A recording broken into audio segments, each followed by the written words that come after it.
أعوذ بالله من الشيطان الرجيم بسم الله الرحمن الرحيم والصلاة والسلام على الأشرف المرسلين أما بعد.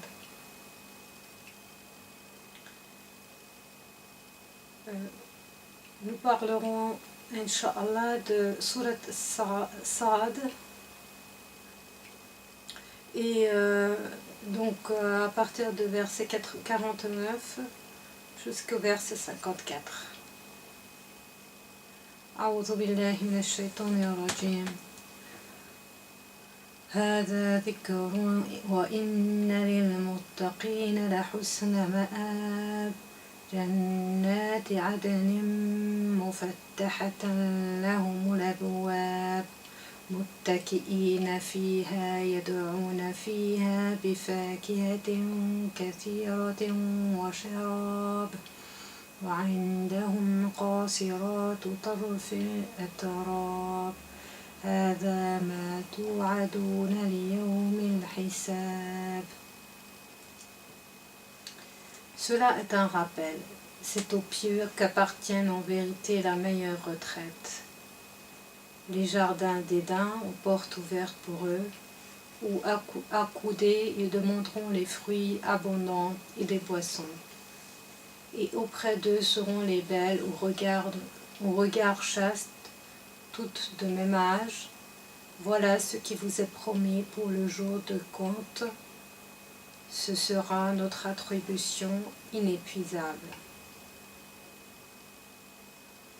Alors jusqu'à là, on avait parlé les biens qu'Allah Ta'ala nous a donnés dans cette vie terrestre, la stabilité, la facilité de vie, la stabilité dans tous les niveaux physiques, psychiques, moraux.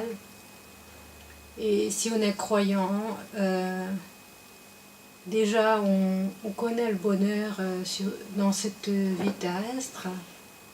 Et Allah Ta'ala dans le Coran, il nous explique que tout ce qu'on a vécu comme bonheur et bien-être, tout ce qu'on a vécu comme joie et paix dans notre cœur pendant cette vie terrestre, tout ce qu'on a connu comme stabilité et équilibre,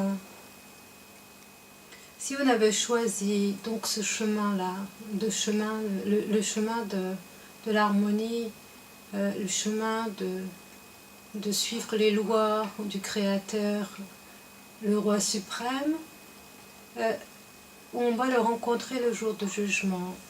Et ce jour, il nous donne quelque chose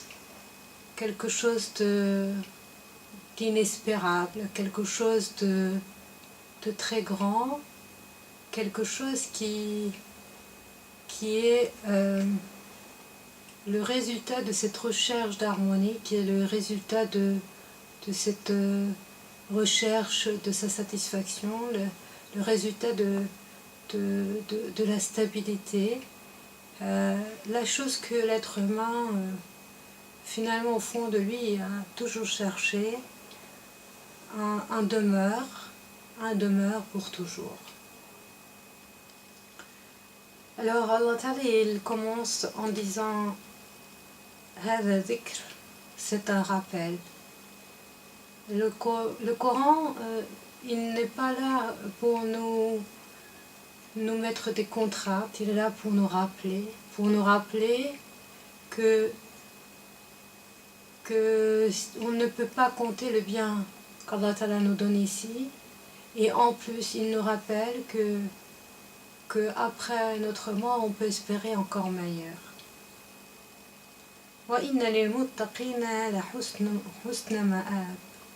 Donc ceux qui ont cru en Allah, ils ont suivi ses ordres, les pieux, ceux qui se sont soumis à la volonté d'Allah, qui ont compris que l'obéissance à Allah, c'est la meilleure chose qu'on peut faire, parce que c'est comme ça qu'on va devenir efficace, c'est comme ça qu'on va devenir heureux, ceux-là, Allah Ta'ala, il leur donne la meilleure retraite.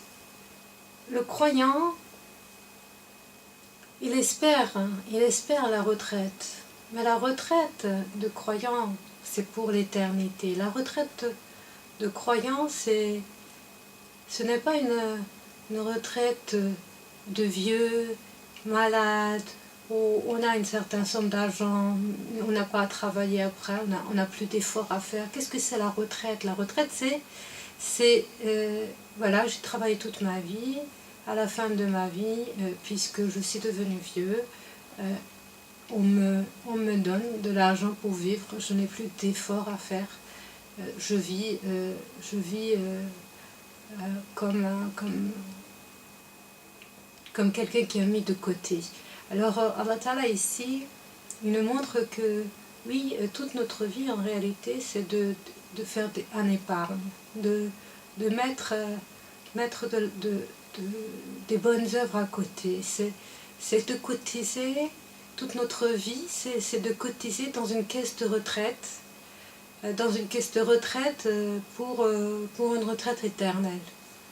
En réalité, toute notre vie sur Terre est fait pour ça, pour cette cotisation. Mais cette cotisation n'est pas dépendante des autres. Cette cotisation n'est pas limitée à un certain âge. On doit cotiser jusqu'à la fin de notre vie, jusqu'au dernier instant de notre vie, on doit continuer à cotiser pour cette retraite.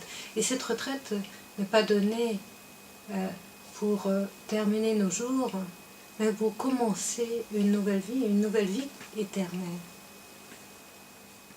Alors qu'est-ce que c'est cette retraite?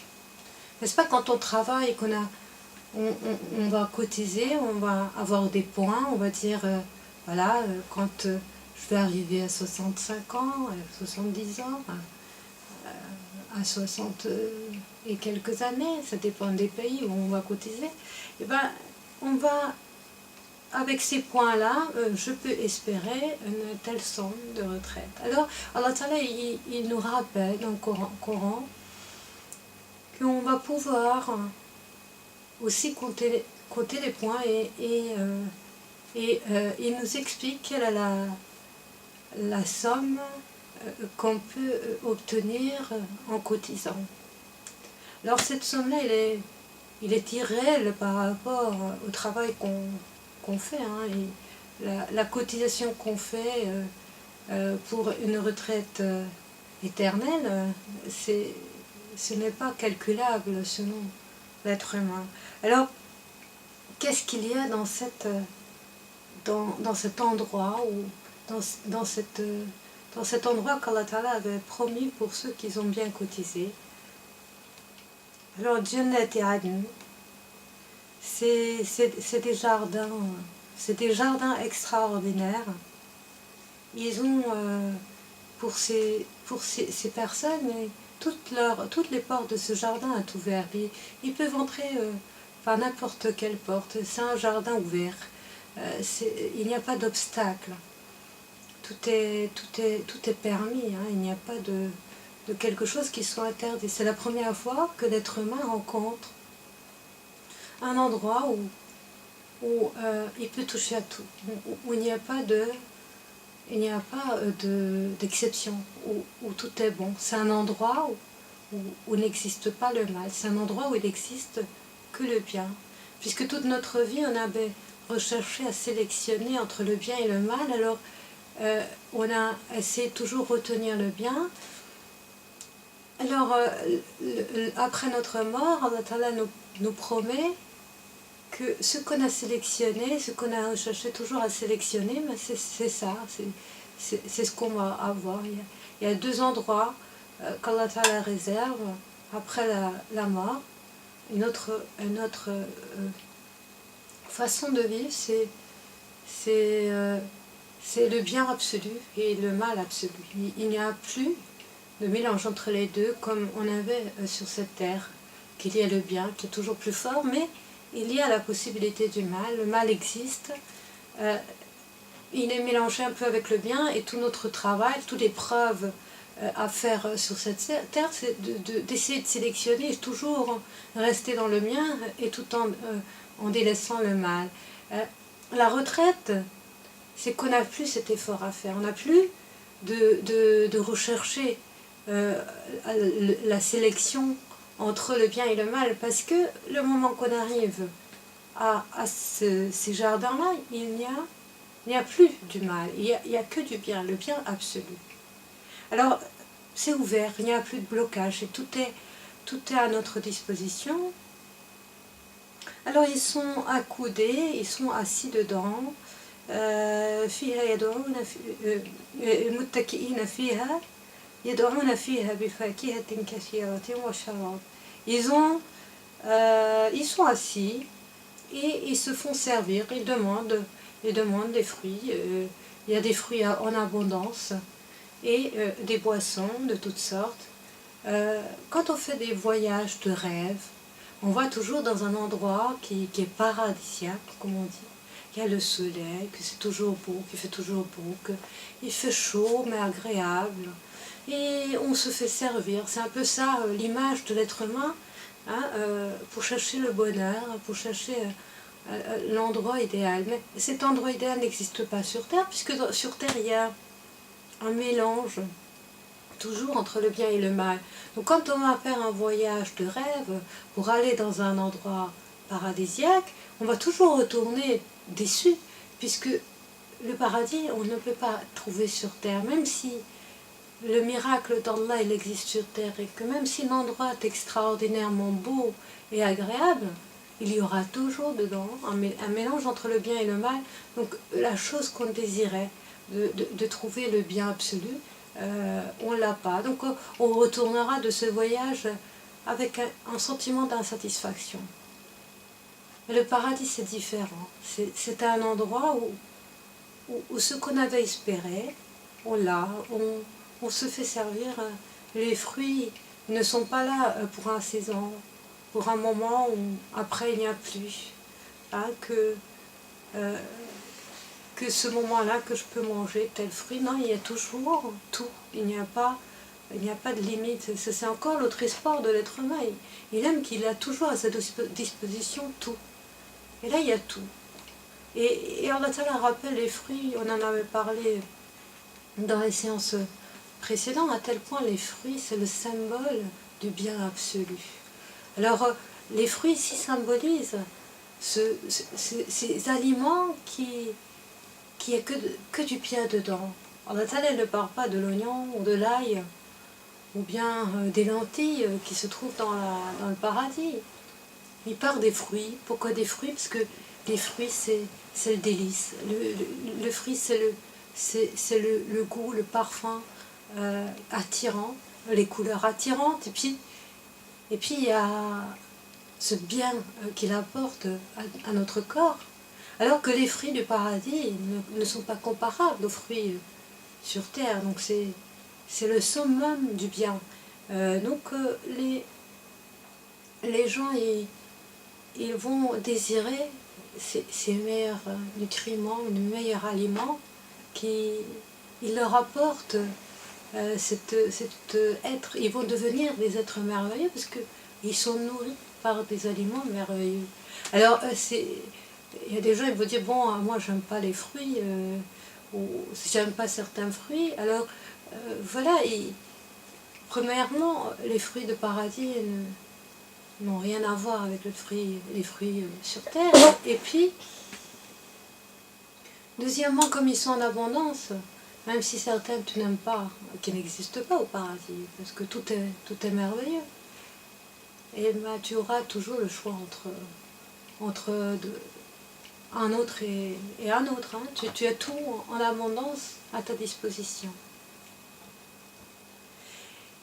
Et donc quand Nathalie parle de ce plaisir, hein, le plaisir que l'être humain trouve en mangeant quelque chose d'extrêmement bon, et cette nourriture, qui nous fait du bien hein, sur terre, mais qui est toujours une sélection. notre corps, il sélectionne, il a le même travail, il doit sélectionner entre le bien et le mal, entre le bien, enfin, les choses qui lui conviennent et les choses qui ne conviennent pas. Il doit rejeter les choses qui ne conviennent pas. Mais dans le paradis, le corps, il n'a pas de rejeter puisqu'il n'y a que du bien. Il n'a plus de sélection à faire. Et c'est pour ça que dans le paradis, il n'y a pas de déchets. L'être humain n'a pas de déchets. Parce qu'il n'absorbe que du bien. Donc il n'y a plus de travail de sélection. Et puis, عندهم قاصرات الطرف أتراب. Donc, et ils ont des femmes très belles, avec un regard chaste. Et elles ont toutes le même âge. Un âge de la beauté qui est au summum. La femme au paradis, ainsi que l'homme, ne vieillit pas, puisqu'il vit éternellement. Il n'y a plus de cercle de la vie où ça commence avec le printemps et puis ça se termine avec l'hiver. Il n'y a plus de fin comme dans la vie terrestre. Donc tout le monde est beau, tout le monde est belle dans ce paradis, dans l'âge le plus agréable, le meilleur, en plein développement, au summum de ses capacités, puisqu'il n'y a pas quelque chose qui manque, tout est parfait. Dans le paradis, l'être humain devient parfait, puisqu'il n'est entouré que par le bien, donc il devient vraiment l'être parfait. Il devient cette créature merveilleuse qu'Allah Ta'ala avait créée, et il devient, puisqu'il n'y a plus de mal qui le bloque, qui le réduit, qui lui fait des choses qui le limitera dans le bien, comme il n'y a que le bien absolu, lui devient également de cette manière, avec donc une beauté extraordinaire, avec une pudeur et une chasteté parfaite. Donc d'un côté, il y a une beauté extérieure, de l'autre côté, il y a un âge qui l'amène au meilleur moment de sa vie, qui reste toujours, et d'un autre côté, il y a une moralité, un comportement qui est extraordinaire, qui a la chasteté, qui est le meilleur comportement humain. Donc ce sont des femmes parfaites. Et pourquoi Allah Ta'ala, il parle pas des hommes parfaits, il parle des femmes parfaites qui sont données aux hommes du paradis. Et puis beaucoup, posent la question pourquoi Allah Ta'ala n'est pas toujours des femmes de paradis, et que aux hommes ils sont donnés des femmes pures, parfaites, très très belles, et puis les femmes, il n'y a pas de parole dans le paradis. Comment seront les hommes? Est-ce qu'ils seront beaux, qui sont donnés aux femmes? Est-ce qu'il y a des hommes qui seront avec elles? Alors Allah Ta'ala, il a fait la femme d'une pudeur. La pudeur de la femme, c'est de ne pas montrer qu'elle désirait avoir un homme très beau. Ça ne se fait pas, c'est gênant pour une femme. Si Allah Ta'ala, il avait parlé, quand il parle du paradis, à la femme en disant qu'il y aura des bels hommes à la disposition de la femme, elle serait gênée, rougirait à chaque verset qu'elle entendrait comme ça. Alors Allah Ta'ala, par sa clémence et par par sa bonté envers la femme, il explique à travers l'homme, comment sera la femme. Et ça fait quelques temps, on avait parlé que Allah Ta'ala, il a expliqué dans le Coran qu'il a créé l'être humain d'un seul être, qui est l'homme premier, Adam, et de cet être unique avait tiré sa femme. Alors, la femme, c'est un être intérieur qui fait partie de l'intérieur de l'homme. Elle ne peut pas afficher naturellement, ça fait partie de son être, ses envies, ses attirances envers l'homme. C'est quelque chose qui est gênant. Alors Allah Ta'ala, il explique de cette manière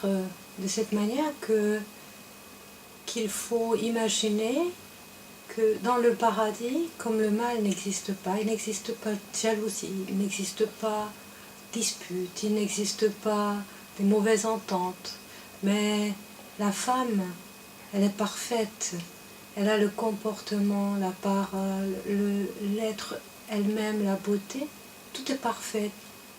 L'homme, il recherche la perfection en lui-même, mais il recherche aussi en cette femme qui fait partie de lui, donc il va trouver une entière satisfaction de voir, de parler, de rencontrer la femme parfaite.